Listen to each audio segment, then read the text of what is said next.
Okay, I think we're ready to go ahead and start. So thank you all for joining us today, and welcome to the info session for the Social-Ecological Sustainability Program.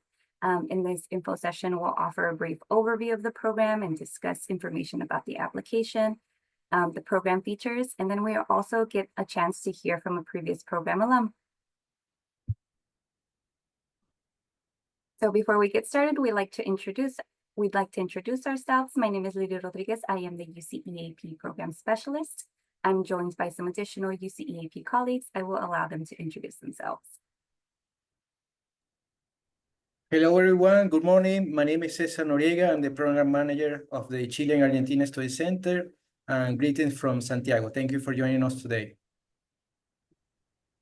Hi, everyone. My name is Francisca Santana. I am the coordinator of the program in Villarrica. So I'm here waiting for all of you to enroll in this version of the program. Hi, everyone. My name is Rachel Ogletree. I am the academic specialist at the UCEAP system-wide office in California. Hello, I'm Reed. I'm a current student at UC Santa Barbara, and I did the program last fall. Great, thank you so much. Moving on, I'll be turning off my video, but I will be here available. If you have any questions, you can put them in the chat, and then we'll have some time afterwards for Q&A. All right, so we just want to start by thanking you for your interest in the Social-Ecological Sustainability Program. We are really excited to announce that a new spring option will be available beginning spring 2025. So just going over a brief overview about the application requirements. So the program is open to second, third, and fourth year students from all majors with a minimum of 2.75 GPA. One reminder about the program is that the program is limited in capacity. So if you're interested in the program, we encourage you to apply early to reserve your spot. And then lastly, a reminder that the application deadline is August 15th. So let's talk a little bit about the program support you'll receive on this program. So UCEAP students are supported by a network of people throughout the world. Starting with the UCEAP system-wide office, we establish and operate programs and coordinate UCEAP administration for all UC campuses. So if you enroll in this program, you'll learn that you're going to be accompanied in your classes by students from all the different UC campuses. So once you're admitted by UCEAP, you will work with UCEAP staff to help prepare you for your time abroad. And then once you arrive in Chile, you will receive support from the UCEAP Chile Study Center, and that's Cesar and his team. We have an office in Santiago. And then finally, again, when you arrive in Villarrica, you will obtain additional support from the PUC Villarrica campus staff. So that's Francisca and her team of support. So let's move on to some information about the program.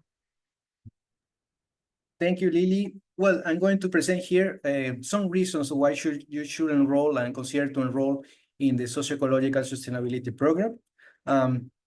First of all, it's a truly immersive experience with the opportunity to hone your Spanish skills, not only through the offered Spanish course in Santiago, but as well as the option to stay with a local host families, both in Santiago and in Villarrica, meet local students and plan activities together, as well as interaction with local communities as you conduct your research for your sustainability project.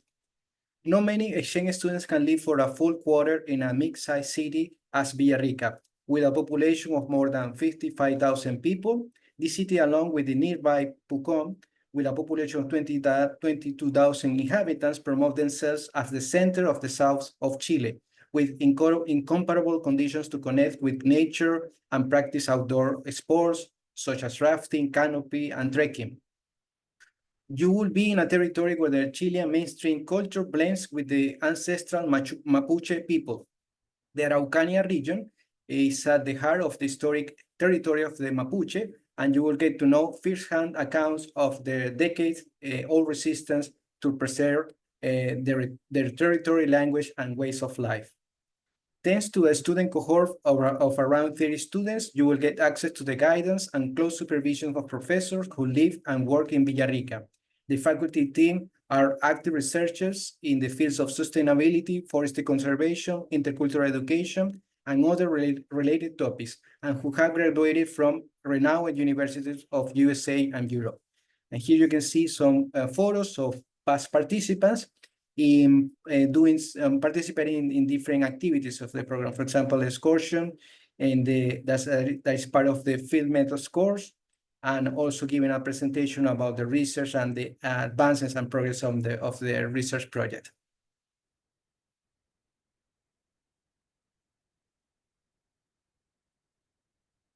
Okay, and another advantage of this program is that perfectly aligns. It starts after the end of the winter quarter in the for the UC campuses in the quarter system, and making it convenient for students in this that go to these campuses. The arrival date in Santiago is scheduled for March 27th. The study center station lasts 2 days, March 27 and March 28. The Spanish course extends for 1 week from March 31st to April 4th. The arrival date in Villarrica is April 7th. The classes in Villarrica, the period of classes goes from April 8th to June 23rd. The final presentations is from June 24 to June 25, and the program end date is on June 26. And as we mentioned before, the Spanish course takes place in Santiago only for you stay there for approximately 10 days for having enough time to attend the orientation sessions and completing the 1 week Spanish course.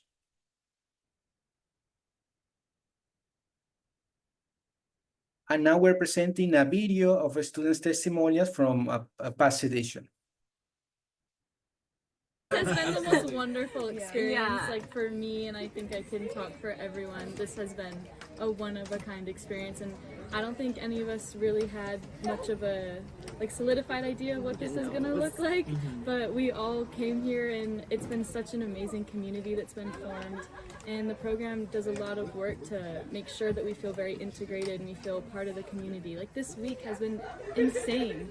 We've been going to all different places and really speaking to people as equals and just being so welcomed by this community and having all these amazing experiences, and the staff is so welcoming. It's just been so great. So definitely do it. Part of the Social-Ecological Sustainability Program, and this is I think this is the meat of the program. We all are University of California students who chose to come to Chile for a study abroad program, and this is integrated into that experience as hands-on learning.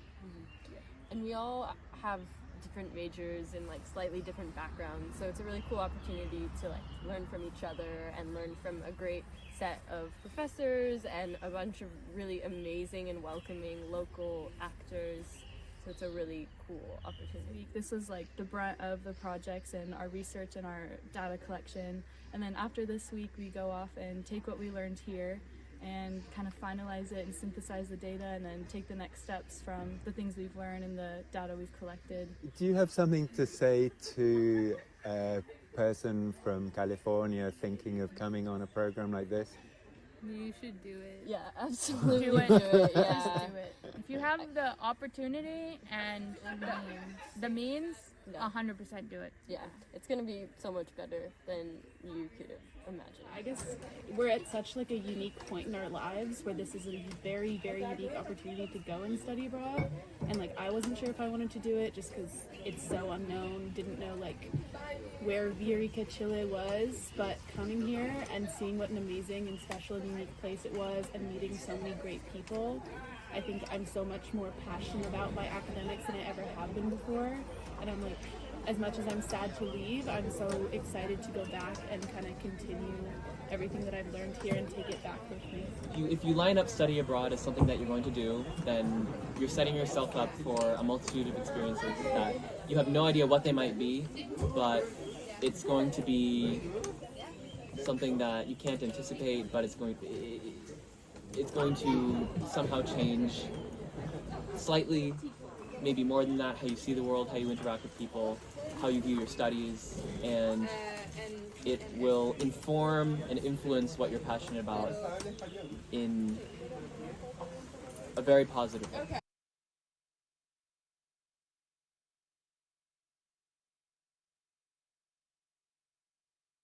This has been the most wonderful.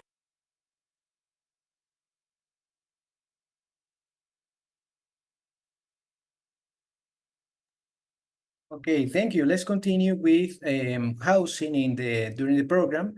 In Santiago, from March 27 to until April 6, you will live with a host family arranged by the study center and pay in advance with your program fees. The placements in Villarrica are for a 2-week trial period. After the 2-week trial period, students can opt to stay with their assigned host family or choose to move out and arrange their own housing. The families provide three meals a day, facilities to do laundry, a change of towels and bed sheets once a week. And the host family has been receiving University of California students for many years. They go through annual inspection for checking safety conditions of the house and the suitability of hosts for receiving our students. They live in districts that are relatively safer than other areas of the city, with convenient access to metro station and bus lines, and are a close distance to commercial and leisure areas.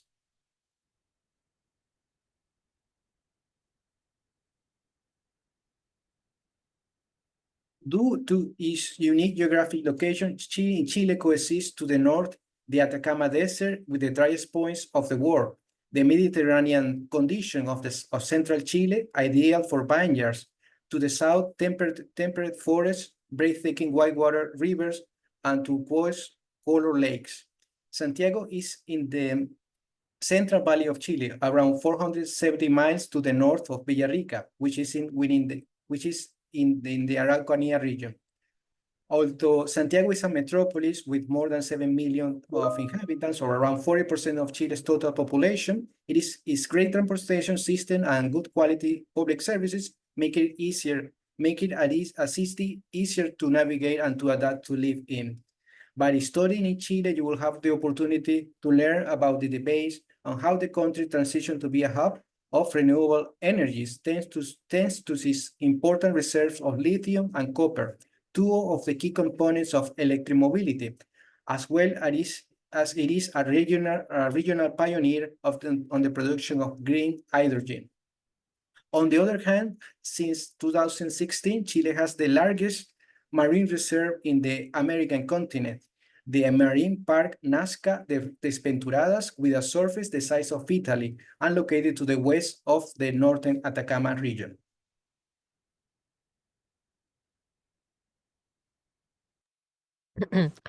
So, an overview of Villarrica, where you are going to be located. Villarrica is in the southern Chile, right next to the Villarrica volcano and Villarrica Lake, in the heart of Gualmapu, which is the Mapuche land, the indigenous people that live here. There are many protected areas nearby Villarrica, such as Parque Nacional Huelquehue, Parque Nacional Villarrica, Cañi Sanctuary, and also is very close to Pucón, another very touristic spot, about 25 minutes distance.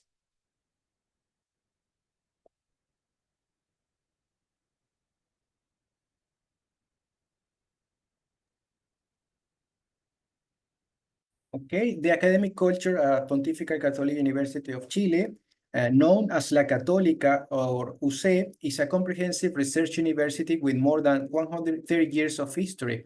Although it is affiliated with the Catholic Church, it doesn't require religion to attend. It excels in the quality of its faculty, state-of-the-art facilities, and a university community involved with the society's most current challenges. It has attained the top first university spot in Latin America for 3 consecutive years, according to accredited university rankings. La Católica runs a complete social and cultural program for international students, starting with the orientation meeting and social committee run by local students, peer mentoring, language partners, sport and cultural workshops, and volunteer opportunities.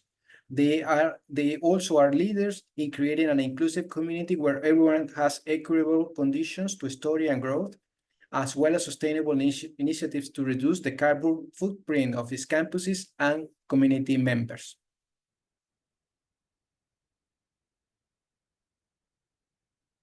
The Spanish course is offered at 2 levels. It lasts 1 week between March 31st through April 4th. It aims to provide you with the basic Spanish skill for simple interactions and useful vocabulary related to your study field, taught by professors of the Spanish as Foreign Language Department of the PUC, and classes will be held at the Campus San Joaquin in Santiago.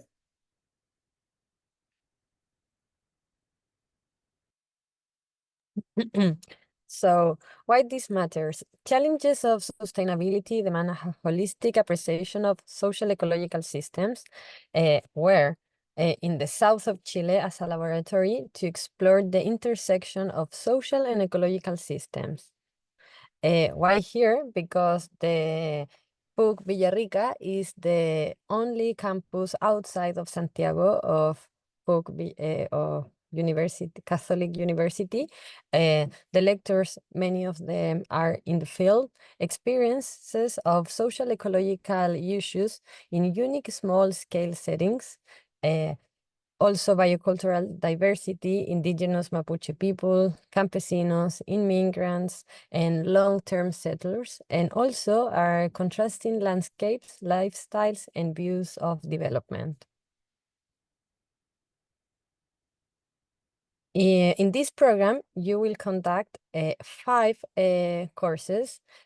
At the beginning, you have an introduction with Latin American conservation, and then you will have conservation of forest, ecosystem, and wildlife, territory, and interculturality and education for sustainability, and planning for sustainability along the whole semester, the whole period of the program.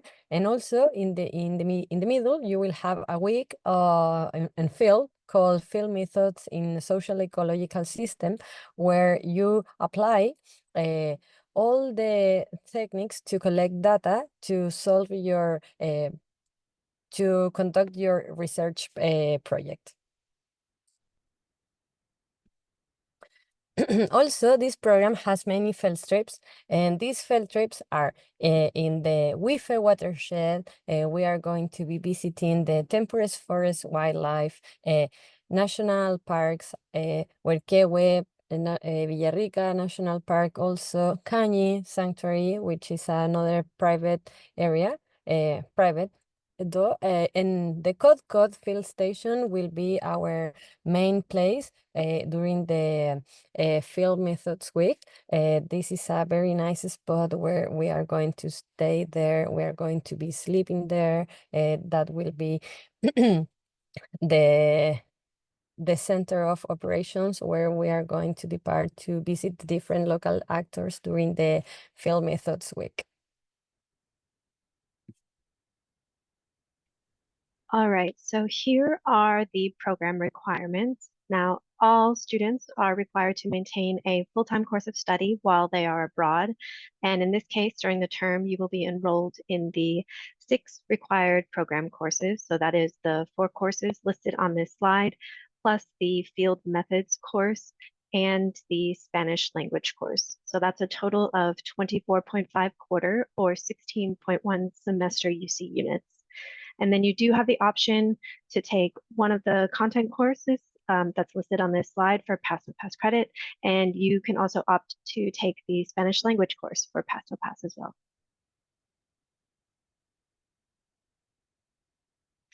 Okay, so one of the benefits of studying on a UCEAP program is that all coursework, units, and grades from abroad will post to your UC transcript as UC credit. So I want to explain a bit about what that process entails. Now, after the semester in Chile ends, UCEAP will receive grades from PUC Villarrica. We'll convert them to UC letter grades, and then we will transmit your courses to the UC campus registrar to be posted to your UC record. Now, there are a few important things to keep in mind about this. As a general rule, grades from abroad are not available as quickly as grades from classes at UC. So grades for this program are usually available in early September. If your term abroad is your last term at UC and you will be graduating, grades may not arrive in time to meet degree verification deadlines. So you may need to file for graduation the following term. This does depend on your UC campus, so please check with your campus academic advisor for their recommendations.